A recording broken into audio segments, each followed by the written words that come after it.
예, 십자군하고 이슬람인데요. 우리가 이게 1차 십자군의 결과입니다. 결과고 그러면서 이 셀주크라는 룸 셀주크인데 이 룸 셀주크가 아주 이 전치다 셀주크가 이게 녹색가리가 지도가 셀주크인데 이렇게 셀주크가 이 비잔틴 제국을 처음으로 공격한 거예요. 그동안 비잔틴 제국이 누구도 넘볼 수가 없었는데, 그리고 이 셀주크가 비잔틴 제국을 이렇게 음, 그 점령하면서 부분적으로 점령했죠. 그러면서 이 예루살렘의 성지에 대해서 조금 우습게 여겼어요. 그래가지고 성지를 순례하는 것을 방해하든지 아니면 아예 금지를 했습니다. 그렇게 하면서 십자군이 나오게 됐고요. 그래서 십자군의 이런 라틴 공국들이 생겼는데요. 이제 나중에 계속 말씀드리겠습니다. 그래서 그 전초 과정으로 셀주크에 대해서 먼저 말씀을 나누겠습니다. 먼저 이것은 이제 네스리안들의 이 페르시아 쪽에 그 이만큼 특히 여기 바그다드가 중심이에요. 바그다드 중심이고 요 내부가 이제 선거인단 교구라고 여기에 이제 큰 줄기에 있는 거 이렇게 안에 있는 분들이 이제 에, 대주교들이 다음에 총대 주교를 세웁니다. 그리고 이렇게 바깥에 있는 어, 주교, 중국까지 그렇게 해서 이제 외방 대주교라고 7세기에 이렇게 만들어졌죠. 그래서 예방 대주교가 있어요. 그래서 자체적으로 할 수 있도록 그렇게 해서 네스리안들은 굉장히 선교적인 그런 교회다 이렇게 말할 수 있겠습니다.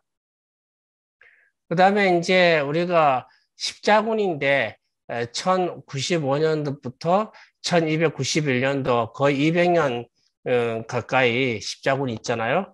그래서 이 십자군 때의 동북아시아는 어떤 나라였을까? 십자군 때의 이 11세기 말부터 13세기 말까지 여기에 요 나라가 있었고 여기가 리아오 요 나라잖아요. 거란이라고.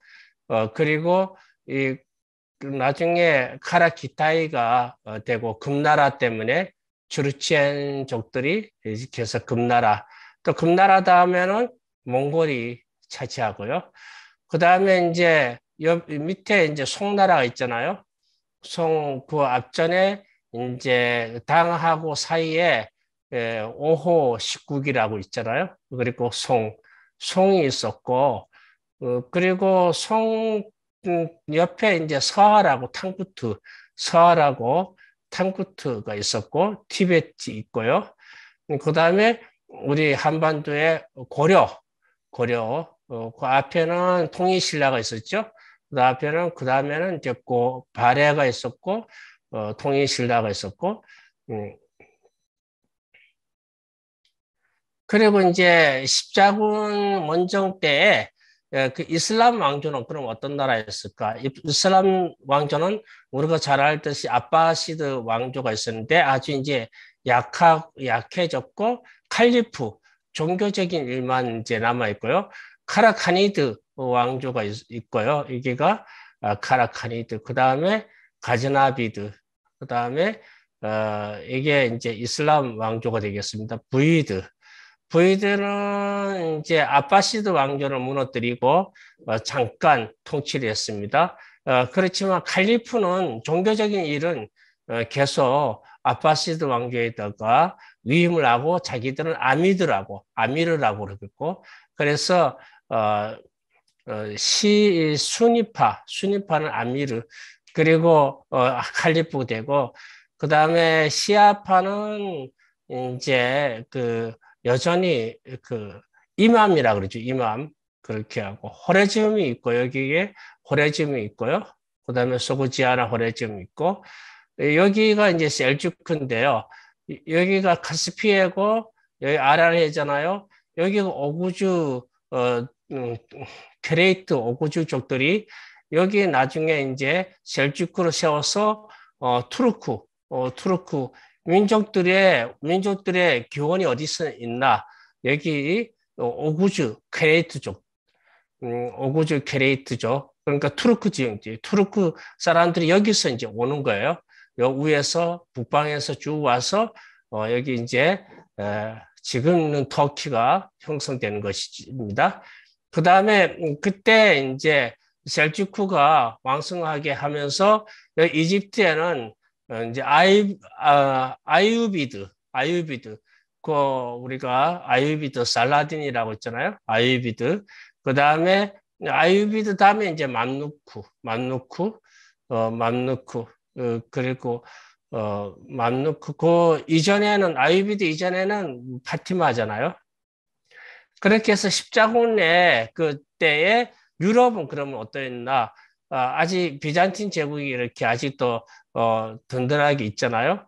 그리고 이 십자군을 하는 것은 사실은 프랑크 쪽들, 지금 말하면 프랑스, 독일, 이탈리아 이렇게 해서 프랑크 쪽들이 이제 주도를 하잖아요. 그러니까 로마 캐톨릭이 주도하는 거죠. 여기에 그 당시에 지금 지금 러시아, 우크라이나, 벨라루시아 이런 나라들의 조상이죠. 그다음에 펜첸칸, 그다음에 킵차칸이 있었고요. 그다음에 여기 오구주잖아요. 카스피에, 그다음에 아랄리아, 오구주 이렇게 있었단 말이에요. 그렇게 해서 가즈나비드 왕조를 우리가 볼 수 있는데요.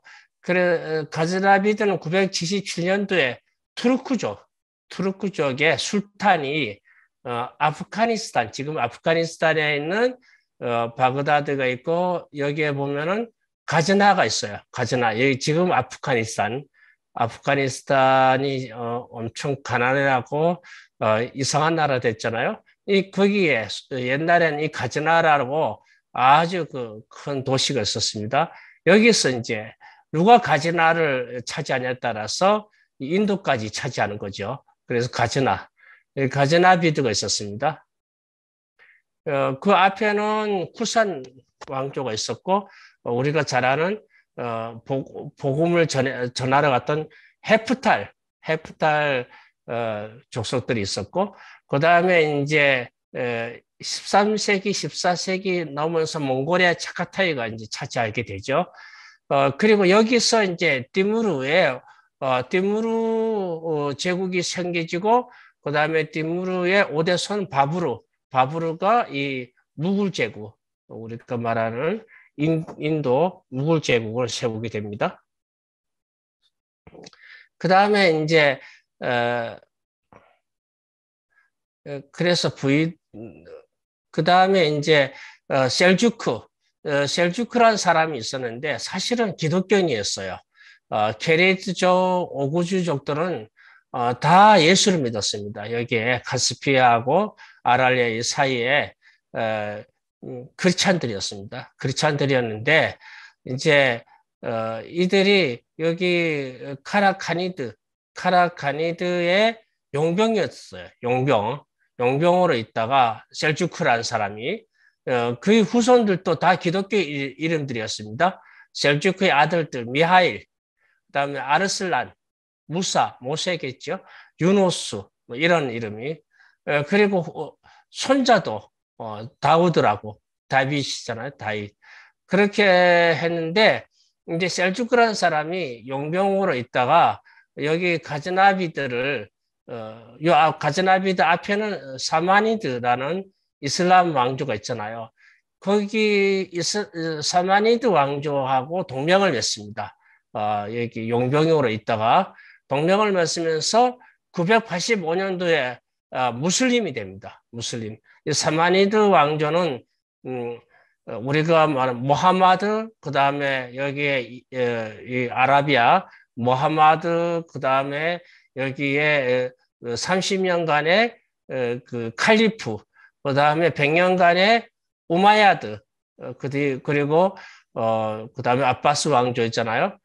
그런 정통 이슬람 왕조 외에 사마니드, 그런 전통 왕조가 아닌 왕조가 이슬람을 받아들인 최초의 왕조죠. 사마니드가 중앙아시아에 있는 여기서 동맹을 맺으면서 무슬림이 돼요. 셀주크가 기독교인이었는데 그러면서 여기 1040년도에 세력을 키워서 가즈나비드, 여기 가즈나비드 있잖아요. 아까 말씀드린 가즈나비드를 점령해요. 그래서 이 동페르시아, 이 페르시아의 주인이 됩니다. 셀주크가. 주인이 되면서 그 후손들이 셀주크의 손자, 미하일의 아들이 있는데 그 셀주크의 손자 토그릴 베그, 그 동생 차그릴 베그와 함께 이제 1055년도에 바그다드를 점령합니다. 바그다드를 점령하면서 그레이트 셀주크가 되죠. 그레이트 셀주크가 됩니다. 그러면서 이제 그 당시에 부이드가 있었잖아요. 여기 부이드를 점령하고 그 다음에 그래서 오늘날 터키하고 그 다음에 아제르바이잔, 여기는 아제르바이잔, 그 다음에 투르크메니스탄이 자기들의 셀주크의 조상이다 합니다. 그렇게 하는 이유가 이 기독교 세력을 자기들이 침입을 했다는 것이죠. 그래서 그레이트 셀주크가 있고 여기에 이제 남아 있는 공국이 셀주크, 룸 셀주크를 이제 만들어 놓은 거죠. 그리고 룸 셀주크 다음에 여기 남아 있는 이제 소아 아르메니아 기독교 왕국이 이제 끼어 있는 겁니다. 그리고 이 셀주크가 이 아나톨리아 반도 이게 터키 지금 터키를 처음으로 비잔틴 제국을 침범하면서 점령한 거예요. 그래서 무슬림들은 이 셀주크를 굉장히 자기들의 그냥 아이덴티티를 찾는 거죠. 그래서 특별히 이제 아바스 알 카임이라는 칼리프가 있는데 이거는 아바스 왕조의 알 카임이라는 사람이 있는데 사실은 이제는 아바스는 땅은 이제 없는 거예요. 그렇지만은 종교적으로 지배를 하는 겁니다. 순위파로서. 그렇게 해서 이 종교적인 것을 자기들이 수장을 하는 거예요. 그리고 기독교 세력까지도 통치를 하는 겁니다. 그래서 총대주교, 네스리안 총대주교 에벤예스를 모든 기독교계의 수장으로 임명장을 자기들이 줘요.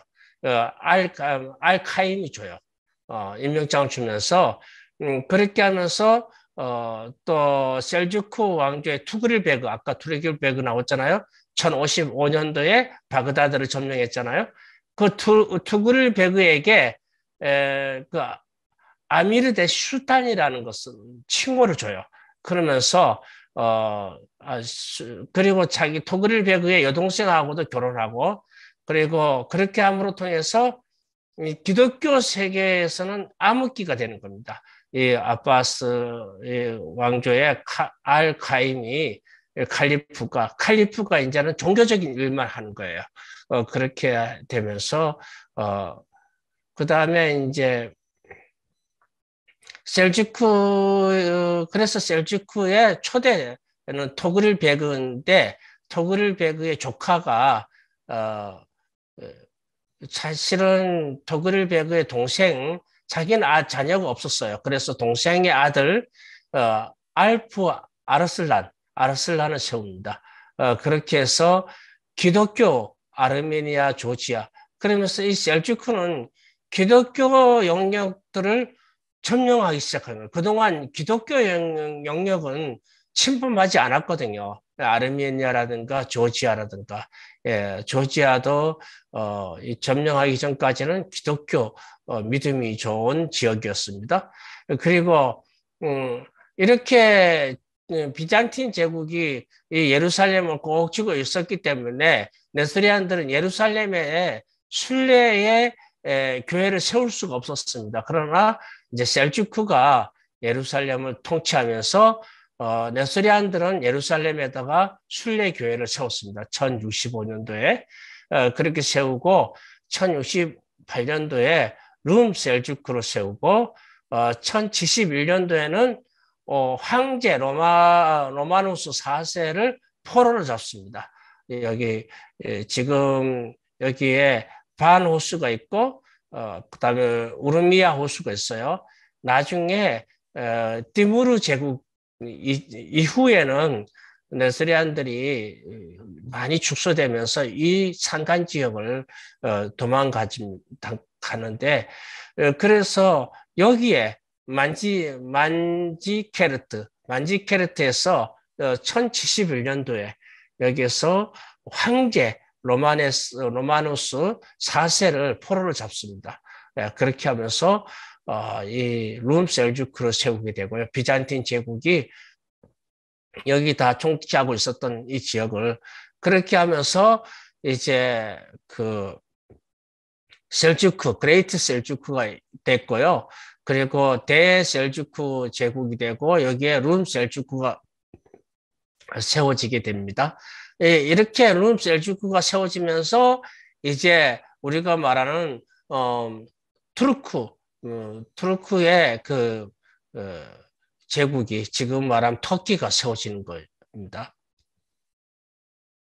그렇게 해서 말리크사가 이제 3대 카라카니드 왕조, 가즈나비드 왕조를 다 통치하게 되고 수도는 니케아로 그러니까 아예 이제 대놓고 여기에 니케아 아나톨리 반도에 니케아에다가 수도를 세웁니다.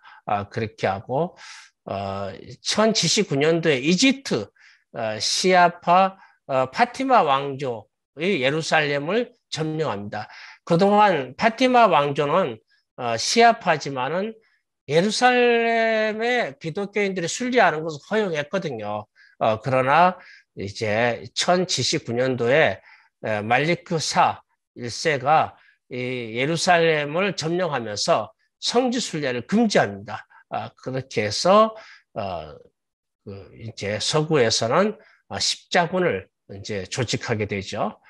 그렇게 하면서 이제 900년간 이 페르시아는 이제 기독교는 이제 세력이 이제 없고 몽골 투르크의 지배를 받게 되고 그리고 이제 만리크사 1세를 아바스 칼리프 아까 칼리프가 있잖아요. 또 아부하는 거예요.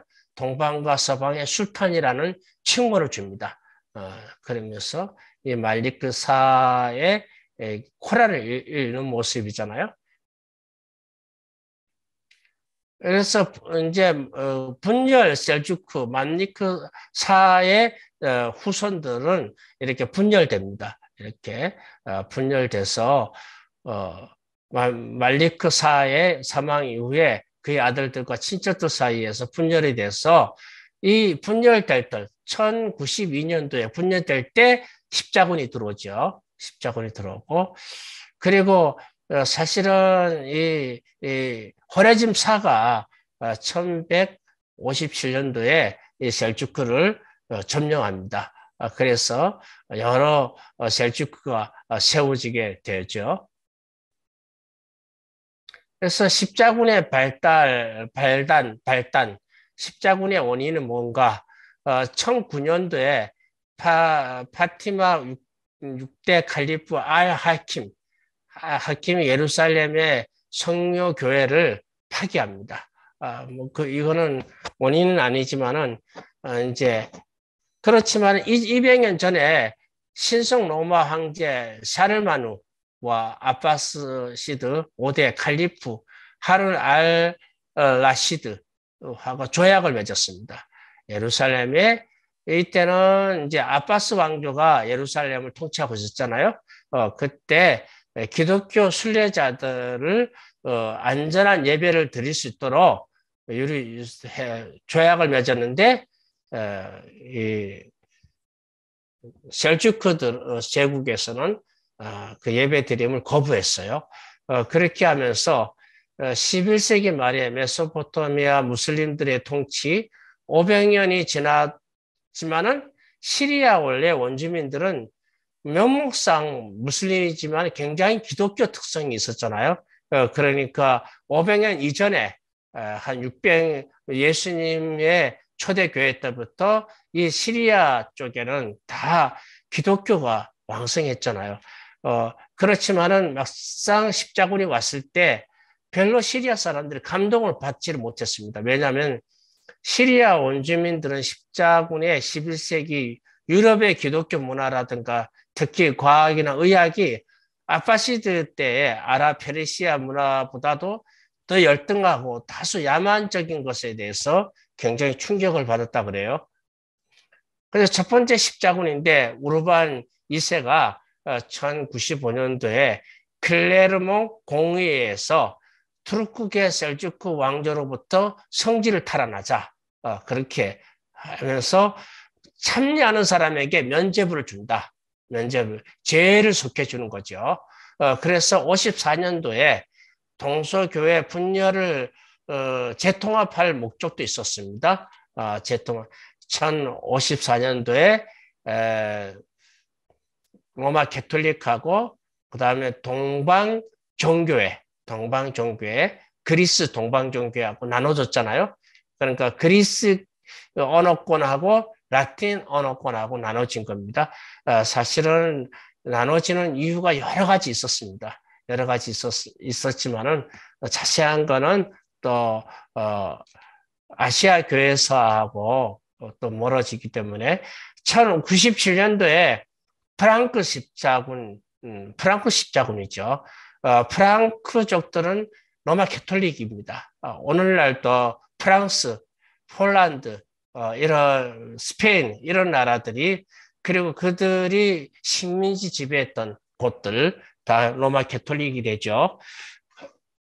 그리고 우리가 마라트 알 누만 사건이 있었는데 안디옥을 점령했어요. 그래서 먹을 것이 없으니까 식량 대신에 8,000명의 그 지역 사람들, 안디옥 사람들을 먹기도 했다. 이런 사건이 있었습니다. 1098년도에 첫 번째 십자군. 그렇게 해서 또 첫 번째 십자군에 대해서 좀 더 자세하게 말씀드리면은 피터라는 사람 사제가 있었어요. 수천 명의 가난한 기독교인들을 해서 예루살렘에 도착만 하면 바로 천국으로 승천할 수 있다.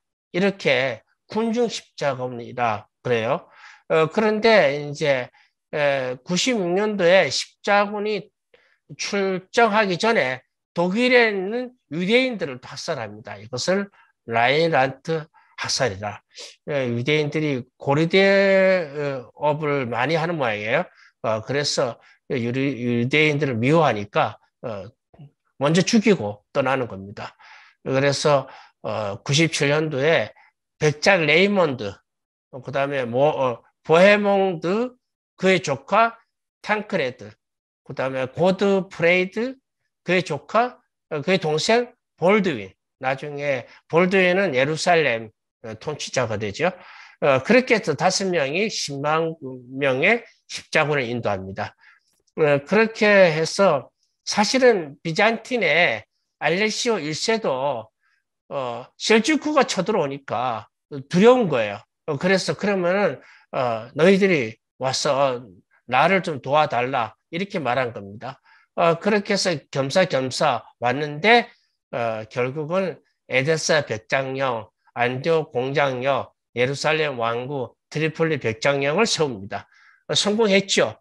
어쨌든 간에 비잔틴 제국에서 여기에 알렉시오 1세가 콘스탄티노플에서 요청한 거예요. 요청도 했고 또 우르반 1세가 라틴의 그 교황이 또 선포하고 그래서 모아서 세운 것이 이제 에데사 이게 백장령 그다음에 안디옥 공장역 그다음에 트리폴리 백장역 백작이 세웠다는 것이죠.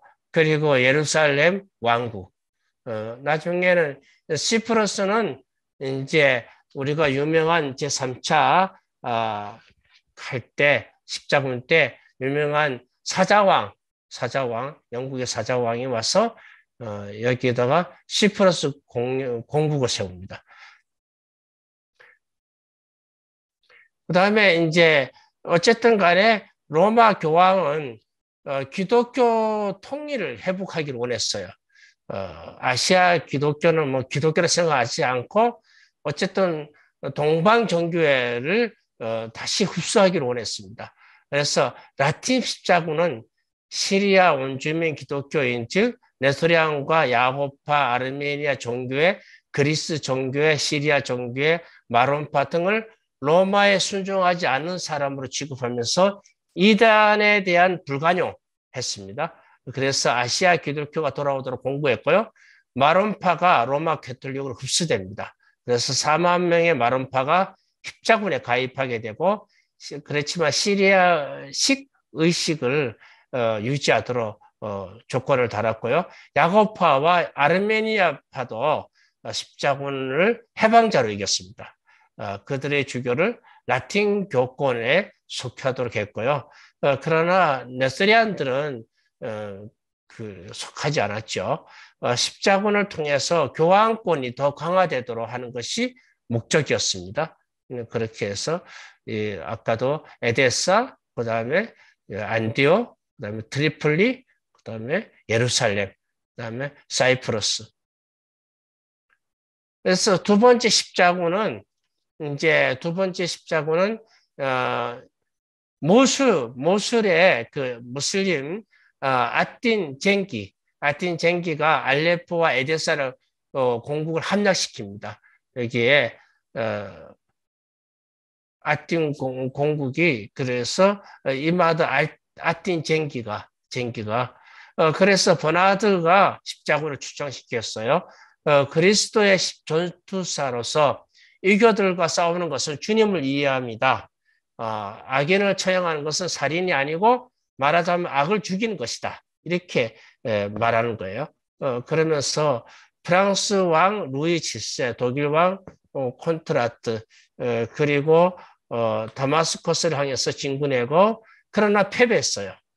이제 그 이후로는 한 번도 십자군들이 8번 했는데 승리를 한 적은 없어요. 처음만 승리하고 8번 다 패배하는데 패배했습니다. 십자군 때처럼 또 독일에서 유대인들을 학살하고 출정했어요. 그 다음에 세 번째 십자군은 이제 쟁기가 이제 알레포 쟁기가 누르아틴 후계자 누르아틴을 이집트 파티마드 왕조를 무너뜨리고 아유비드를 왕조로 칩니다. 누르아틴이 아주 그 유명한 사람인데 그러면서 이집트 아유비드를 세웠다는 게 참 대단한데 그의 후계자가 있어요. 후계자가 우리가 말하던 살라딘 후계자가 그렇게 해서 이렇게 이슬람이 이제 저는 그렇게 생각해요. 칼로 하면 칼로 망한다. 이것이 하나님 말씀이잖아요. 1186년도에 살라딘은 예루살렘을 함락시킵니다. 살라딘이. 그러니까 사실은 누르아딘이 다리를 다 놔준 거죠. 그래서 살라딘이 예루살렘 함락하고 그래서 예루살렘의 교회 한근 십자가 대신에 둥근 바위 왕관을 씌웁니다.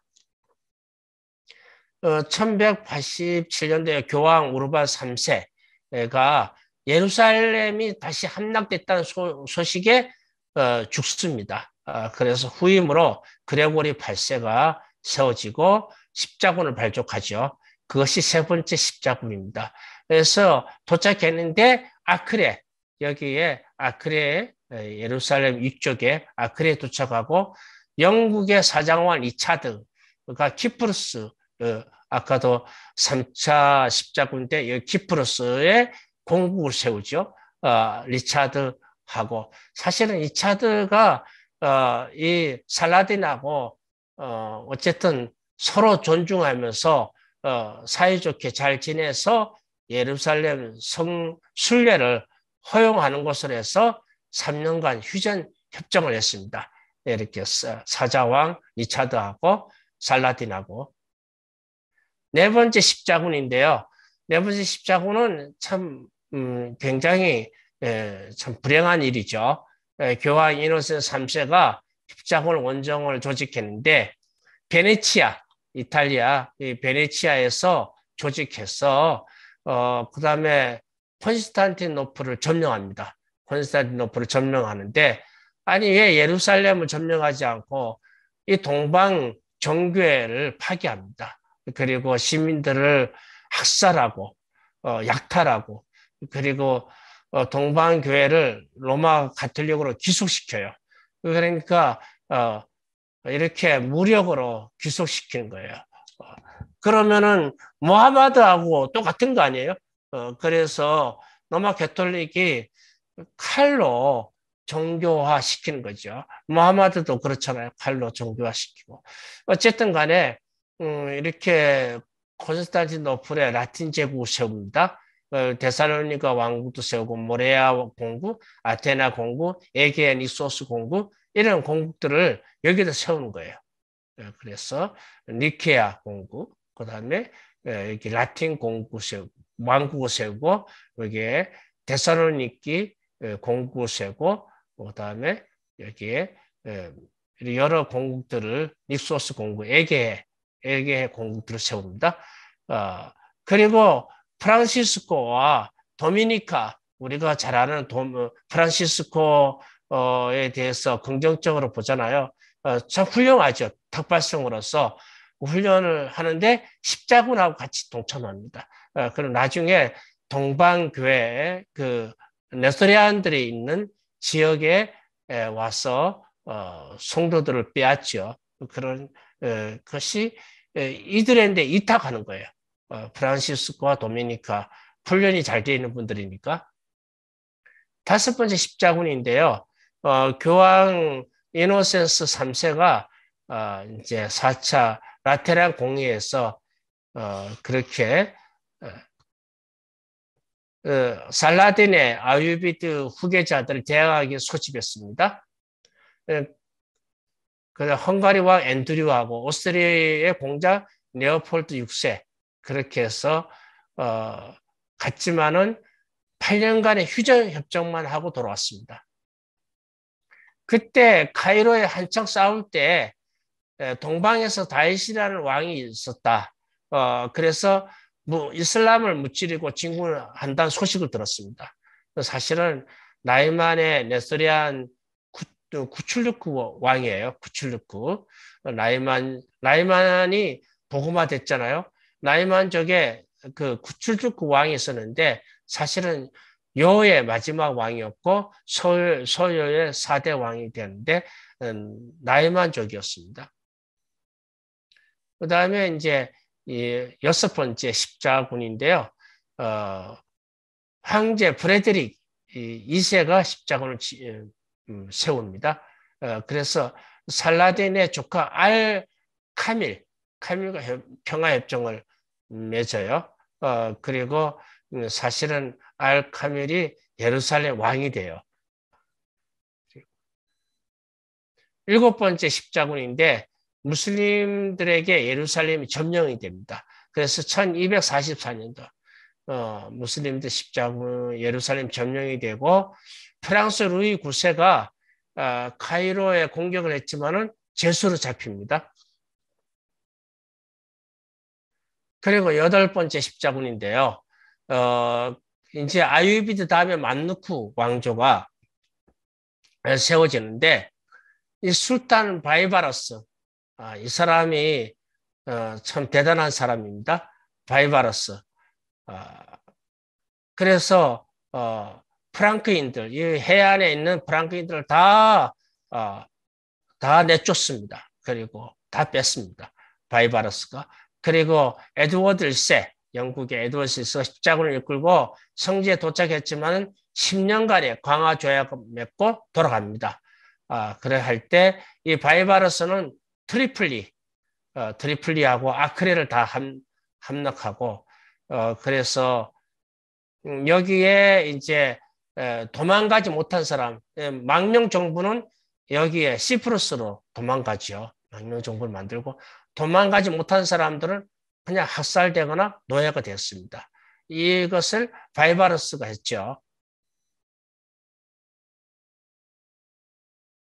그다음에 그렇게 해서 십자군을 제가 본 평가입니다. 그래서 기독교 세계에 선교에 대한 엄청난 자원을 세속적인 것을 만들어 놓았고요. 로마 가톨릭이 교회 안에서만 구원이 있다는 사상은 아시아 모든 교회를 이단으로 몰아넣었고요. 동방과 서방 구분 없이 모든 기독교인들에게 이슬람은 분노를 바라고 무슬림들의 원리인 홀리워 알지하드가 부활했다고 아티아라는 학자가 말했습니다. 시리아 기독교 문화가 아랍 문화로 대체됐고요. 시리아어는 예배에만 사용되고 공통 언어는 아랍어가 되는 계기가 되었습니다. 그렇지만 긍정적인 면도 있는데 네스리안에서 이루어 놓은 아랍 문명이 서양 문명과 가톨릭에 큰 영향을 주었고요.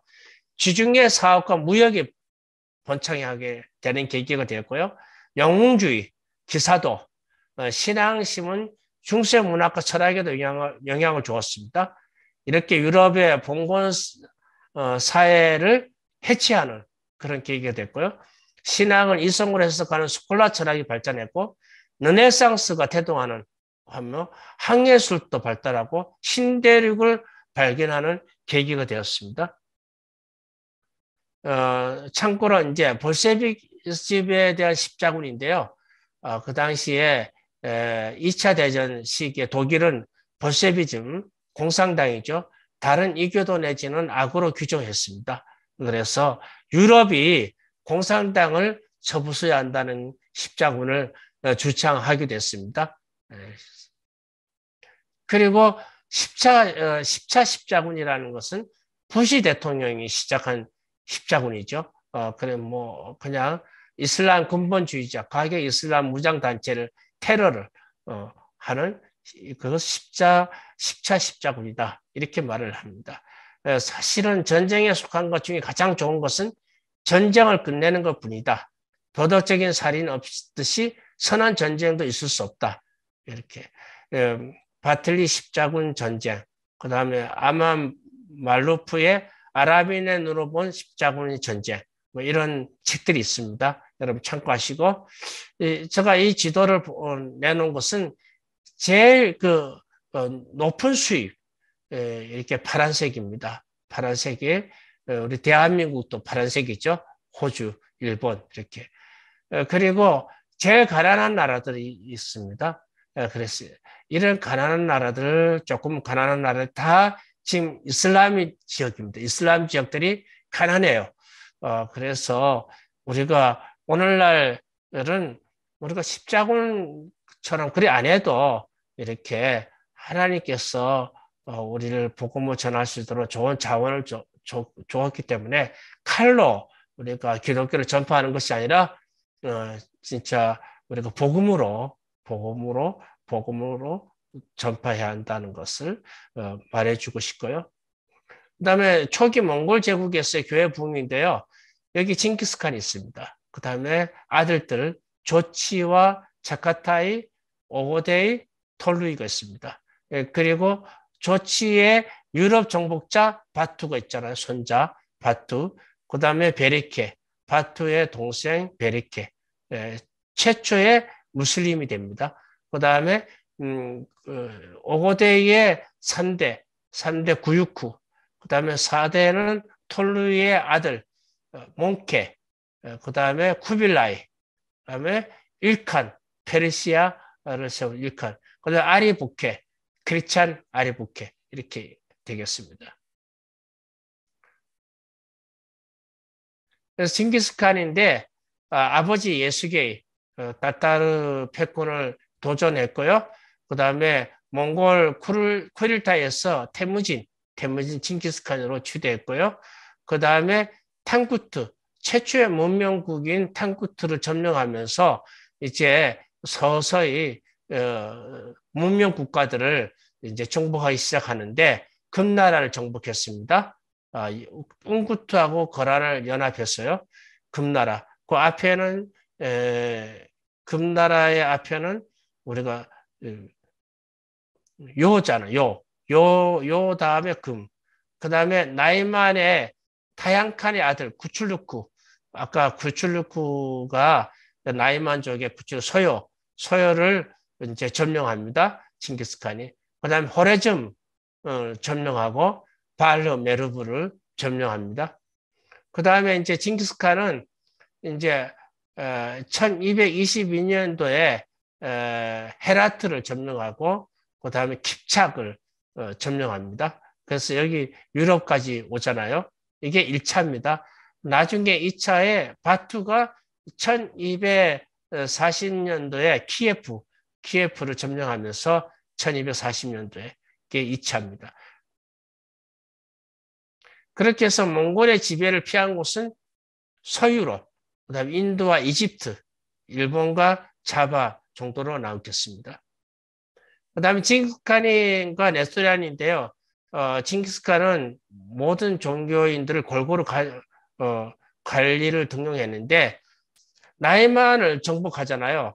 나이만을 정복하면서 이제 그 나이만 장군 타타퉁아를 데리고 와요. 와서 자기 내 아들에게 위구르어로 교사를 하면서 몽골 제국의 공식 언어로 됩니다. 타타퉁아 네스리안입니다. 그 다음에 네스리안의 칭가이를 자기 서기관으로 세우잖아요. 그 다음에 왕자들 대부분은 네스리안들이 부인입니다. 네스리안들의 부인이었고, 그 다음에 무슬림들이 참 순례를 하고 메카를 향해서 기도하니까 탱그리 하나님이죠. 탱그리는 어느 곳에서 볼 수 있다 이렇게 말하면서 순례를 금지했습니다. 금지했는데 잠깐 정치적으로 풀어줬어요. 그 다음에 이제 오고데이 두 번째 데칸 오고데이는 금을 정복하죠. 그리고 서방의 포로 된 기독교인들이 많았고요. 그 다음에 몽케 셋째 부인 우굴 가이미 씨의 천막이 일하는 하녀도 이제 기독교인이었습니다. 오고데이는 특히 네스토리안 웅구투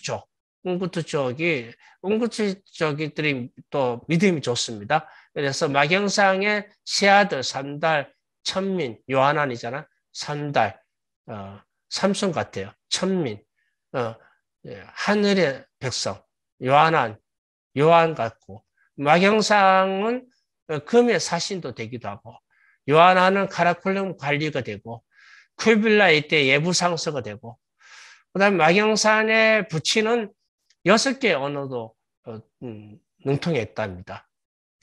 그 다음에 오고데의 장남 구유쿠는 어머니가 투르게네인데 네스토리안이었고 구유쿠의 아들은 노아 쿠차 기독교 이름이잖아요.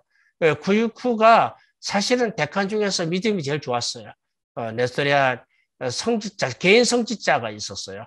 그리고 항상 이동하는 칸의 천막 옆에 네스토리안 예배당이 있었고 정해진 예배 시간에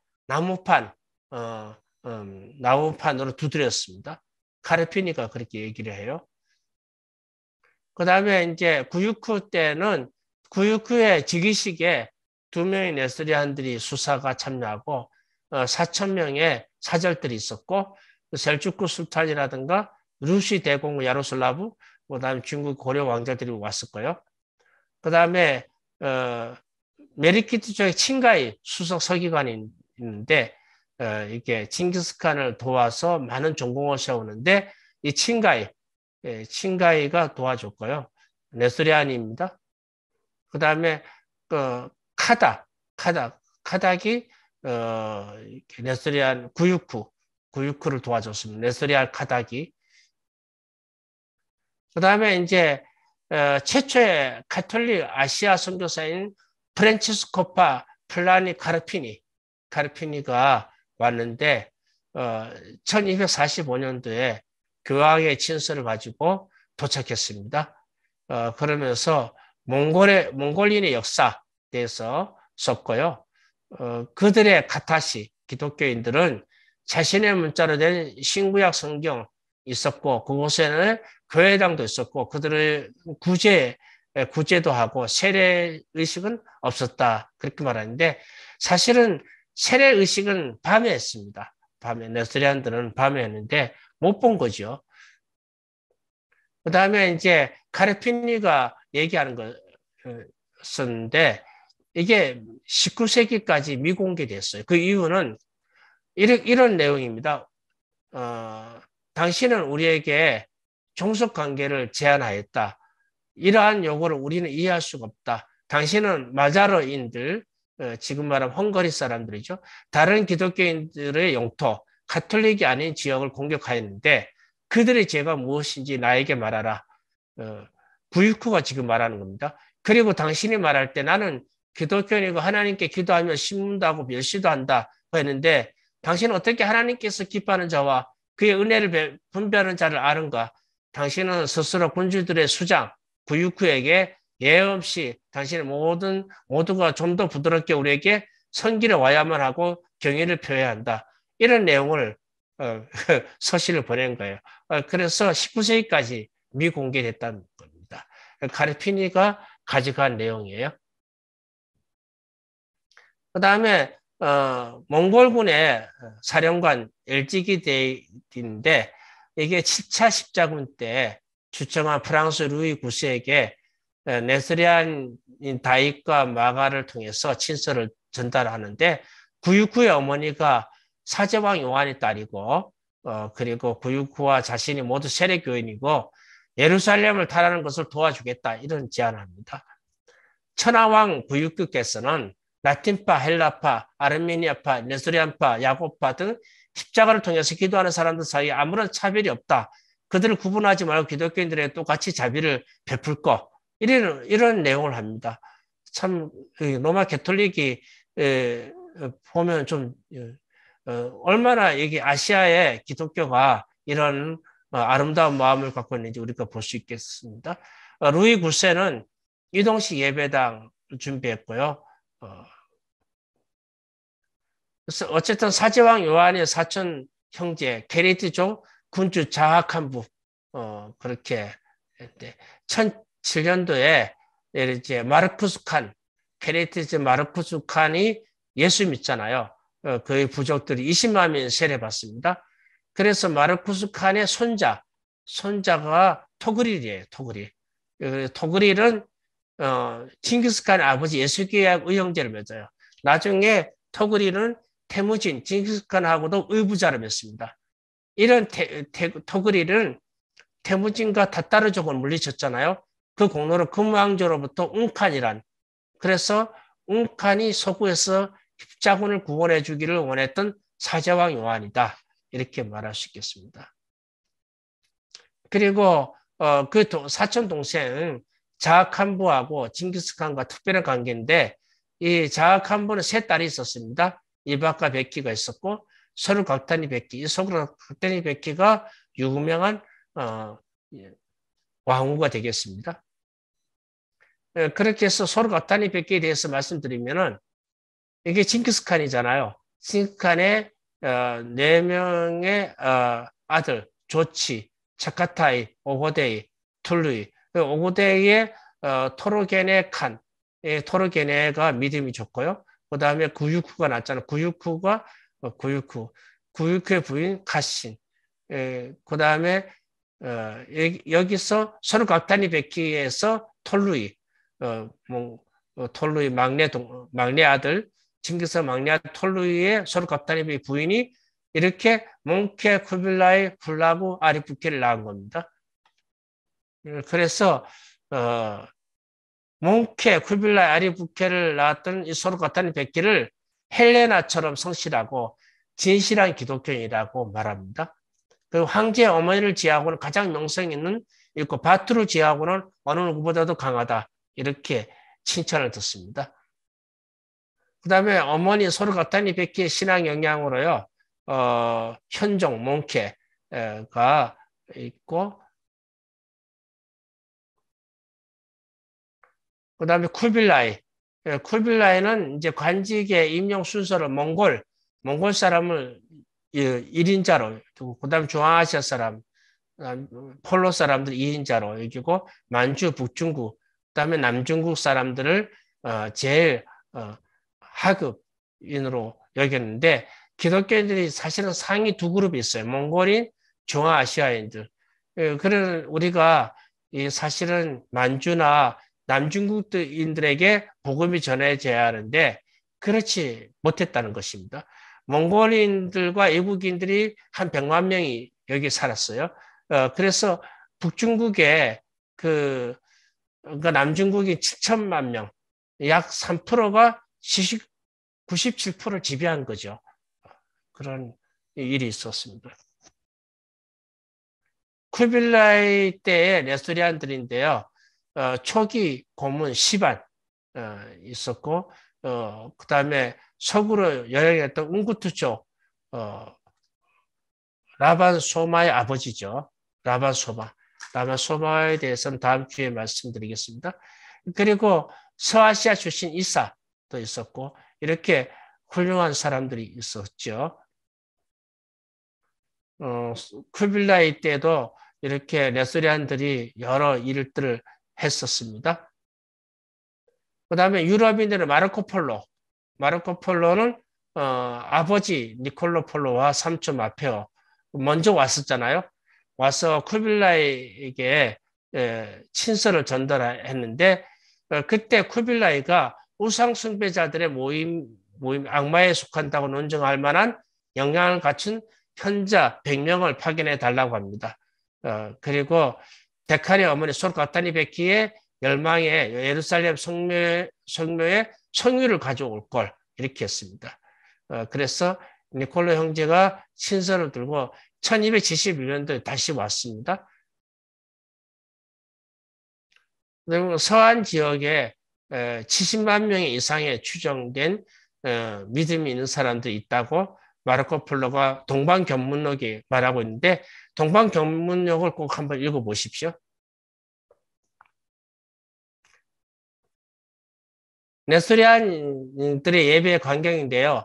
네스토리안들의 사제들은 교회의 제의를 입고 항로와 향을 준비했고 해질녘에 예배당에 모였습니다.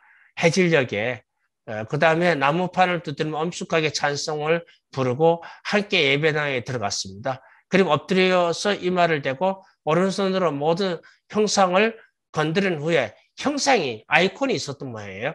그들의 손에 입을 맞추고 사제들은 더 크게 찬양하고 손에 향을 주면 그것을 불에 놓고 시리아 성경을 읽었습니다.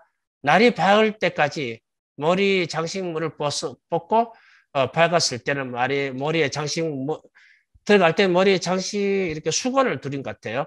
그래서 물그릇으로 세례식도 했습니다. 아침에 새벽기도 때지요. 페르시아 일칸과 서방교회와의 교류고요. 그 다음에 일칸 건국자 훌라구인데 이 훌라구 때 이제 아바스 왕조의 수도 바그다드를 점령하잖아요. 1258년도에 사실은 보헤명드하고 아르메니아하고 이렇게 트리폴리하고 연합해서 합니다. 연합해서 하고 1241년도에 오고데이가 죽자 기독교 유럽이 구원을 받고 1259년도에 몽케가 죽자 무슬림 아시아가 번짐을 받았다고 합니다. 그 다음에 이제 훌라구인데요. 수도 바그다드 북쪽에 아제르바이잔 영토인 마르가에다 수도를 세우고요. 소르 각타니 베키와 장군 케드부카, 토쿠즈 카툰 이렇게 네스리안들의 절대적인 지원으로 일카를 세웁니다. 그리고 바그다드는 옛 아바스 칼리프 궁전을 총대 주교에게 줘요.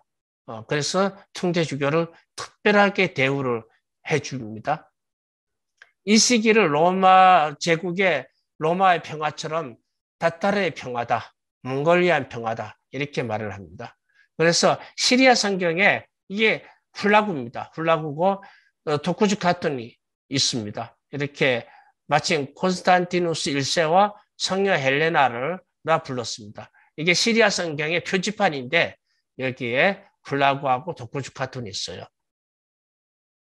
훌라구는 궁전에서 아르메니아나 조지아 기독교 왕들과 안디옥의 십자군 왕자들을 배석하면서 나의 어머니 서로 갖다니 베끼는 기독교인이었고 나도 기독교인들에게 많은 애착을 느꼈다.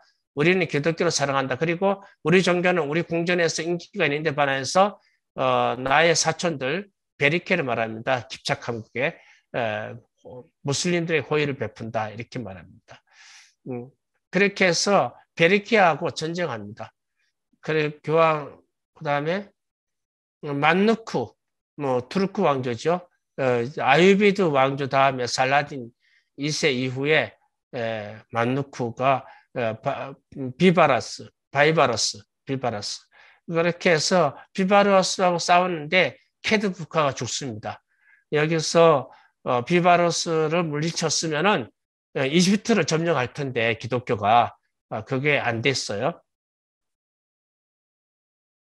훌라구하고 내전인데 킵차구에 있는 3대 베리케가 이슬람이 되면서 이 비바러스하고 연합해서 30만, 35만의 전쟁이 있었어요. 훌라구하고 내전인데 그 큰 내전들이 있었습니다. 그래서 독후주 같은 우리가 아까 말씀드렸던 마르쿠스 칸, 게레이트 마르쿠스 칸이 예수 믿고 그다음에 구룩칸, 토그리 왕칸, 그다음에 아바쿠, 그리고 독후주 카툰이에요. 이런 계보가 있잖아요. 신앙의 계보가 생긴 겁니다. 그다음에 그 마르쿠스 칸 다른 쿠르자크의 자학한보, 사촌 자학한보가 있는데 여기에 이바카 베키, 그다음에 소르 가타니 베키가 있고 소르 가타니 베키 밑에 몽케, 쿠빌라이 훌라구, 아리부케 이런 계열이 있다는 것입니다. 그렇게 해서 1265년도에 훌라구가 죽습니다. 얼마 후에 독후주 카툰도 죽어요. 그래서 기독교를 승리로 이끈 이들 두 위대한 빛이 떠남으로 해서 전 세계 모든 기독교인들은 큰 슬픔에 잠겼다. 이렇게 모든 동방 기독교 공동체, 네소리안, 아르메니아, 야곱 이런 훌라구와 독후주를 기독교의 믿음의 두 개의 위대한 별, 또 다른 콘스탄틴 또는 다른 헬레나라고 여겼습니다. 예, 여기까지 하겠습니다.